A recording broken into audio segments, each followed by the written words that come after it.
بسم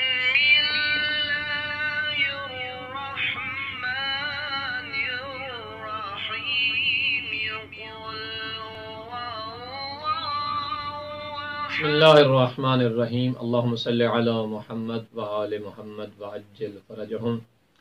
ناظرین محترم، ماہ رجب کی پہلی شب جمعہ جسے لیلۃ الرغائب کے نام سے یاد کیا جاتا ہے، یہ رغبتوں والی رات ہے، یہ بڑی عظیم رات ہے اور ہمیں چاہیے کہ اس رات سے بھرپور فائدہ اٹھائیں، چونکہ رغبتوں کی رات ہے۔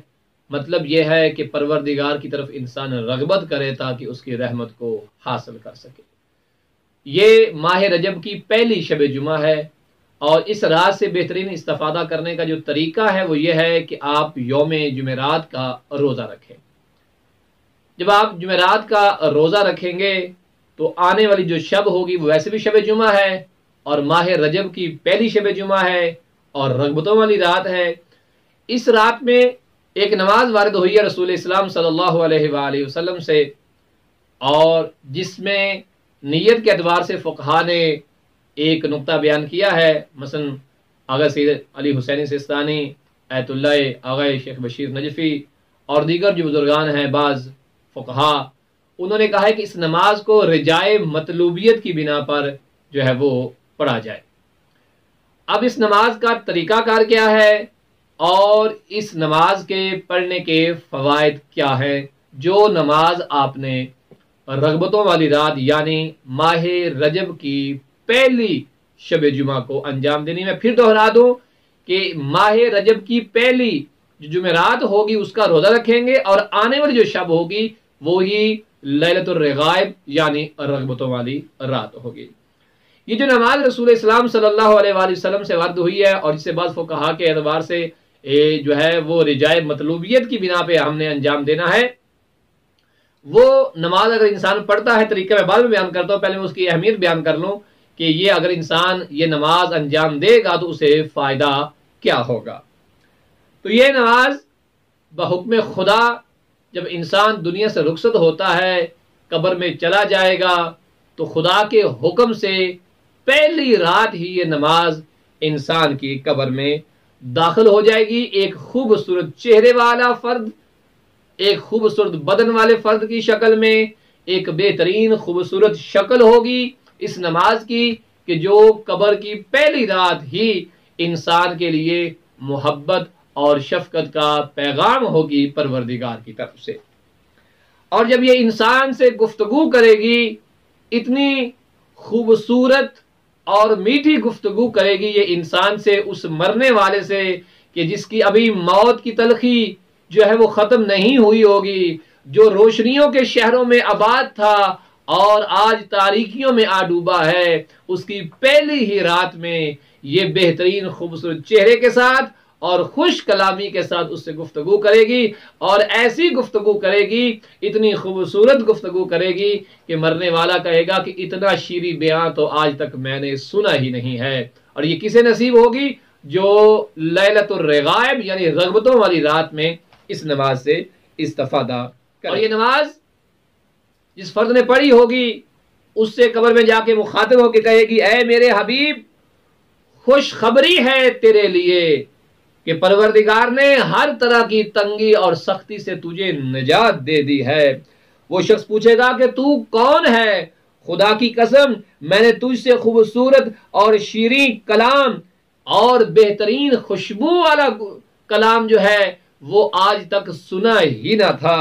تو وہاں یہ نماز یہ کہتی ہوئی جواب دے گی کہ میں تیری وہی نماز ہوں، اسی نماز کا ثواب ہے کہ جو تو نے فلاں ماہ میں فلاں سال انجام دی تھی۔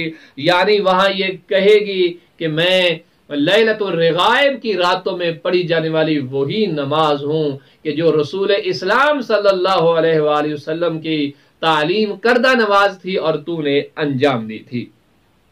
اور وہاں پر یہ نماز کہے گی کہ میں حاضر ہوں اور میں تیری تنہائی کو بھی ختم کر دوں گی، میں تیری ہمدم بھی ہوں، تیری غم خار بھی ہوں۔ کل روزے قیامت جب سور پھونکا جائے گا اس وقت تیرے سر پہ سایہ کروں گی، تیرے ساتھ شفقت سے پیش آؤں گی اور تو اور میں جب ایک دوسرے کے ساتھ ہوں گے تو تجھے وہاں پہ گھبرانے کی ضرورت نہیں ہوگی۔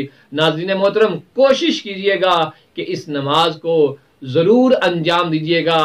آئیے میں آپ کو طریقہ بتاتا ہوں کہ یہ اتنی عظیم نماز آپ نے انجام کیسے دینی ہے، یہ نماز آپ نے پڑھنی کیسے ہے، اور تاکہ اسے اچھے طریقے سے ادا کیا جائے اور ہماری نجات کا یہ سبب بن جائے۔ یہ نماز 12 رکعت نماز ہے، اور آپ نے دو کر کے اس نماز کو پڑھنا ہے۔ ٹوٹل 12 رکعت ہے، اور دو کر کے آپ اس نماز کو پڑھیں گے۔ اور یہ بات یاد رہے کہ یہ نماز شب جمعہ، جو اول شب جمعہ ہوگی، اس کو پڑھنی ہے، اور مغرب اور عشاء کی نماز کے درمیان میں پڑھنی ہے، اور دو کر کے آپ نے یہ پڑھنی ہے۔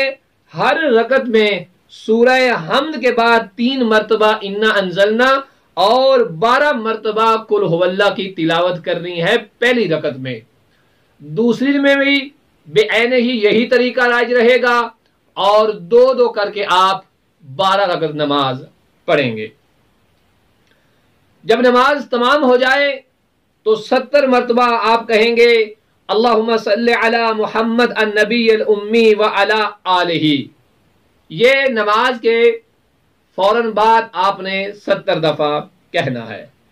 پھر سجدے میں چلے جانا ہے، اور سجدے میں سر رکھ کے آپ نے کہنا ہے سبوح قدوس رب الملائکۃ والروح۔ یہ بھی آپ 70 دفعہ کہیں گے۔ پھر سجدے سے جب آپ نے سر اٹھا لیا ہے تو پھر آپ 70 دفعہ یہ تسبیح پڑھیں گے رب اغفر ورحم وتجاوز عما تعلم انک انت العلی العظم۔ اسے بھی 70 دفعہ پڑھنا ہے۔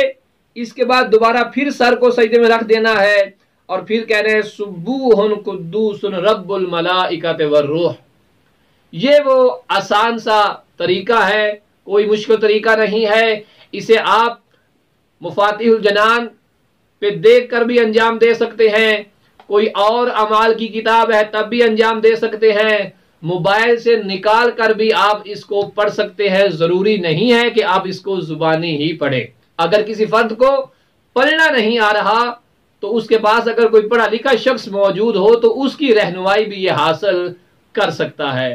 لیکن میں التماس کروں گا کہ آنے والی شب جمعہ جو ماہ رجب کی پہلی شب جمعہ ہے اس میں اس کو ضرور انجام دیجیے گا، اور مغرب اور عشاء کے درمیان اس کو انجام دیجیے گا، اور نیت رجائے مطلوبیت کی کیجیے گا، اور دو کر کے 12 رکعت یہ نماز انجام دیجیے گا۔